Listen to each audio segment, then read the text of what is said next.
আমরা আমিরাবাদ ও ফদুয়া ইউনিয়ন এর তাওয়ারিকিল হাজার বিঘের সচেতন নাগরিক হই। সম্প্রতি আমাদের পাশে জামচড়িগালে সরকারি লিজ দেওয়া হয় ইমতিয়াজ ফারুকী নামে এক ব্যক্তির নামে।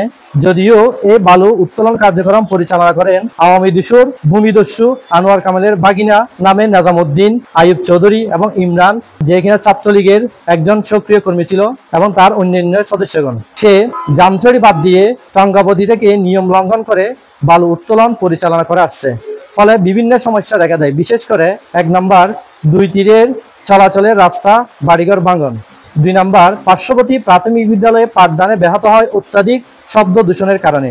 3 নম্বর, রাতের বেলা এই বালু উত্তোলনের কোনো নিয়ম না থাকার পরেও সে সীমা লঙ্ঘন করে বালি উত্তোলন করে যাচ্ছিল। উপরোক্ত সমস্যার কারণে আমরা বিভিন্ন সামাজিক যোগাযোগ মাধ্যম এবং সংবাদ মাধ্যমে করি, যার প্রমাণ আমাদের কাছে আছে। পরবর্তীতে আমরা একটি উচ্চ আদালতে রিট করি বালু উত্তোলন স্থগিতের আদেশ চেয়ে, যেটা আমরা গত চলতি মাসে 16 তারিখ খাতা পাই, যার কারণে তাদের শোকজ করা হয়।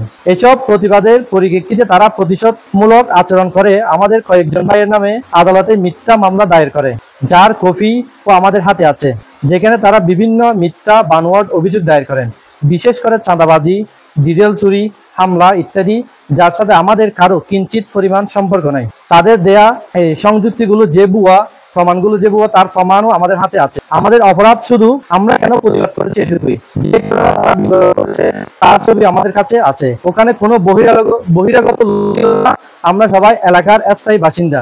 অতএব তাদের প্রতি আমাদের দাবি, এই মিথ্যা মামলা দায়ের করার জন্য আমাদের কাছে ক্ষমা চাইতে হবে আগামী 48 ঘন্টার মধ্যে, অন্যথায় আমরা যথাযথ আইনি ব্যবস্থা নিব। এই এলাকার পক্ষ হতে আমরা এই কয়েকজন প্রতিনিধি। মামলা তারা কি